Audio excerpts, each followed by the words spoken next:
Hi friends, ஒரு ஈரமில்லாத பவுல் எடுத்துக்கோங்க. அதில் 40லேருந்து 45 மேரி பிஸ்கட் எடுத்துக்கோங்க. இந்த பிஸ்கட்டை உடச்சி அதில் சேர்த்துருங்க. எல்லா பிஸ்கட்டையுமே உடச்சிருங்க. கொஞ்சம் பெரிய பெரிய துண்டுகளாக இருந்தால் பிரச்சனை இல்லை. எல்லாத்தையும் உடச்சி அந்த பவுலில் ஃபுல்லாக வச்சுருங்க. வாட்டர் 250 ml தண்ணி, சாதாரண தண்ணி எடுத்துக்கோங்க. ஒரு பவுலில் 250 ml தண்ணி எடுத்துக்கோங்க. Sugar 8 table spoon. Cocoa powder, நான் டார்க் கொக்கோ பவுடர் எடுத்துருங்க. நீங்கள் லைட்டை எடுத்துக்கோங்க, நல்ல ஒரு ரிச் ஃப்ளேவர் கொடுக்கும். டார்க் எடுத்திங்கன்னா 4 டேபிள் ஸ்பூன், அதே லைட்டுனா 6 எடுத்துக்கோங்க, 6 tablespoon. Vanilla essence 1 teaspoon. இதை நல்லா கலந்துக்கோங்க. இதில் 1 டேபிள் ஸ்பூன் ஒயிட் சாக்லேட்டும் மில்க் சாக்லேட் 1 டேபிள் ஸ்பூனும் சேர்த்துருங்க. இது ஆப்ஷனல் தான், உங்களுக்கு வேணும்னா சேர்த்துக்கோங்க, இல்லைனா விட்டுடலாம். இன்ஸ்டன்ட் காஃபி பவுட்ரு 1 டீஸ்பூன் சேர்த்துக்கோங்க. அதுவும் ஆப்ஷனல் தான், உங்களுக்கு வேணும்னா சேர்த்துக்கோங்க, இல்லைனா விட்டுருங்க. இதை அடுப்பில் வச்சு நல்லா காய்ச்சிக்கோங்க. இது நல்லா ஒரு கொதி வரட்டும். உள்ளே இருக்க சர்க்கரை, அந்த சாக்லேட் எல்லாம் நல்லா மெல்ட் ஆகட்டும். இந்த அளவு கொதித்தோடனே நம்ம உடச்சி வச்சுருக்கோம் இல்லைங்களா பிஸ்கட், அதில் இதை ஊற்றிடுவோம். இதை ஊற்றிட்டு இதை நல்லா மிக்ஸ் பண்ணி எடுத்துப்போம். ஆறணுன்னு அவசியம் இல்லைங்க, சூடாக இருக்கக்குள்ளேயே செய்யலாம். இதை நீங்கள் ஒரு ஸ்பேச்சுலா வச்சு நல்லா உள்ளேருந்து கிளறி விட்டுக்கோங்க. நல்லா கலந்து எடுத்துருங்க. கலந்து எடுத்துட்டு இதை ஒரு ட்ரேயில் ஸ்ப்ரெட் பண்ணிக்கோங்க. நீங்கள் எந்த ட்ரேயில் செட் பண்ணணும்னு நினைக்கிறீங்களோ, கேக் ட்ரேவாக இருக்கலாம், எதுவாக வேணாலும் இருக்கலாங்க. அது உங்கள் விருப்பம் தான். என்ன ஷேப்லேயும் வேணாலும் இருக்கலாம். அதில் நீங்கள் எதுவும் ஆயிலெலாம் ஸ்ப்ரெட் பண்ணணுன்னு அவசியமே கிடையாது. நான் ஒரு கிளாஸ் ட்ரேவும் ப்ரௌனி ட்ரே ஒன்றும் எடுத்துருக்கேன். ஏன்னா இது அளவு சின்னது, அதனால் இதில் இப்போ நான் ஃபில் பண்ணி ஸ்ப்ரெட் பண்ணி விட்டுக்கிறேன். அதுக்கப்புறமா இன்னொரு ட்ரேலையும் நான் ஸ்ப்ரெட் பண்ணி எடுத்துக்கிறேன். ஏன்னா ரெண்டுமே அளவில் சின்னது, அதனாலங்க 2 ட்ரே எனக்கு பிடிக்குது. நீங்கள் 1 கிலோ ட்ரேவாக இருந்தால் ஒன்றாவே நீங்கள் வச்சுக்கலாம். இதுலேருந்து நம்ம டீமோல்ட் பண்ண முடியாது, அதிலே வச்சு தான் சர்வ் பண்ணணும். அதனால் அதுக்கு தகுந்த மாதிரி உள்ள ட்ரேவாக பார்த்து எடுத்துக்கோங்க. இதை மாதிரி சமன்படுத்திக்கோங்க. சமன்படுத்திட்டு இதை நீங்கள் ஃப்ரிட்ஜில் ஒரு அரை மணி நேரம் செட் பண்ணி எடுத்துக்கோங்க. இதை கொண்டு போய் ஃப்ரிட்ஜில் வச்சுடுங்க. அரை மணி நேரம் அது ஃப்ரிட்ஜில் இருக்கணும். இதுதான் ஸ்டெப் 1. இந்த ஸ்டெப்பை நம்ம முடிச்சுட்டு அடுத்தது ஒரு ஸ்டெப் நம்ம செய்யணுங்க. இது அப்படியே நம்ம ஃப்ரிட்ஜில் அரை மணி நேரம் விட்டுடலாம்.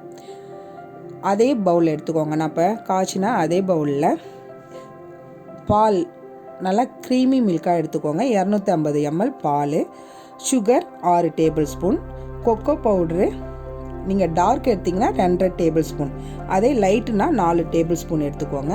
வெண்ணிலா எசன்ஸ் 1/2 டீஸ்பூன். இதில் dark chocolate 1 tablespoon, milk chocolate, dark chocolate இல்லைங்க, milk chocolate 1 tablespoon, white chocolate 1 tablespoon போட்டு எல்லாத்தையும் நல்லா கலந்துருங்க. இதை அடுப்பில் வச்சு நல்லா கொதிக்க விடுங்க. இது நல்லா கொதிச்சதுக்கு அப்புறமா இதில் மைதா சேர்க்கலாம், அப்படி இல்லைன்னா கார்ன்ஃப்ளவர் சேர்க்கலாம், அப்படி இல்லைன்னா அகர் அகர் சொல்லுவோம் இல்லைங்களா, அது எது வேணாலும் நம்ம விருப்பம் தான், உங்களோட ஆப்ஷனல். எது வேணாலும் உங்களுக்கு எது பிடிச்சிருக்கோ அது சேர்த்துக்கோங்க. நான் கார்ன்ஃப்ளவர் சேர்த்துருக்கேன்.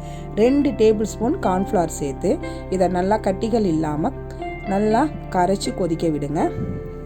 அப்படி கட்டி பிடிக்கும் மாவு கலந்திங்கன்னா தண்ணி கொஞ்சோண்டு ஊற்றி அதை கலந்து அதில் மிக்ஸ் பண்ணிக்கோங்க. இது நல்லா கொதிக்கிட்டோம். நல்லா கொதித்து கொஞ்சம் கெட்டி பதம் வரணும். இந்த ஸ்டேஜில் இதில் 2 டேபிள் ஸ்பூன் அளவு அன்சால்டட் பட்டர் சேர்க்குறேங்க. எப்போதுமே நம்ம அன்சால்டட் பட்டர் தான் இதை மாதிரி விஷயங்களுக்கு சேர்ப்போம். இதையும் சேர்த்து நல்லா கொதிக்க விட்டு கொஞ்சம் கெட்டி பதம் வர வரைக்கும் காய்ச்சி எடுத்துக்கலாங்க. அகரகர்லாம் தனி டேஸ்ட்டு கொடுக்கும், அதனால் அதை சேர்த்துக்கலாம். இது நல்லா காய்ச்சினதுக்கப்புறம் இதை இறக்கிட்டு நம்ம ஃப்ரிட்ஜில் வச்சுருந்தோம் இல்லைங்களா, ஏற்கனவே செட் பண்ணி அதில் இதை ஊற்றிடலாங்க. அது ஏற்கனவே கூலிங்கில் இருக்கும். இதை ஊற்றுறோடனே டக்குன்னு செட் ஆகும்.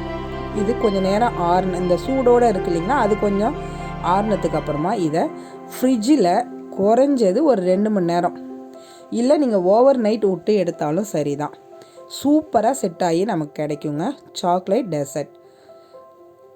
இது மேலே நமக்கு விருப்பத்துக்கு லைட் கொக்கோ பவுட்ரு வேணாலும் டஸ்ட் பண்ணிக்கலாம். நான் மில்க் சாக்லேட் தான் இது மேலே கார்னிஷிங்க்கு தூவுறேங்க.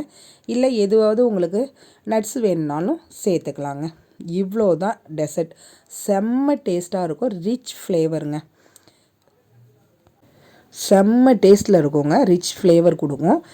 குழந்தைங்க எல்லோரும் விரும்பி சாப்பிடுவாங்க. சாக்லேட் ஃப்ளேவர் டெசர்ட் செம்மையாக இருக்கும். ஒரு தடவை செஞ்சு சாப்பிட்டு பாருங்கள். கடைகள்லாம் போய் வாங்கி பாருங்களேன் எவ்வளோ ரேட் சொல்லுவாங்கன்னு. ஆமாங்க, இது நம்ம கைப்பட செஞ்சு கொடுக்கறதால இதில் நமக்கு என்னென்ன மிக்ஸ் பண்ணியிருக்கோங்கிறது தெரியும். அதனால் பயம் இல்லாமல் செய்யலாம். ஒரு டிஃப்ரெண்ட்டான டேஸ்ட்டில் இருக்கும். விரும்பி சாப்பிடுவாங்க, வீட்டில் உள்ளவங்க வெளியில் உள்ளவங்க எல்லாருமே விரும்பி சாப்பிடுவாங்க. இதை ஒரு தடவை நீங்களும் ட்ரை பண்ணி பாருங்கள்.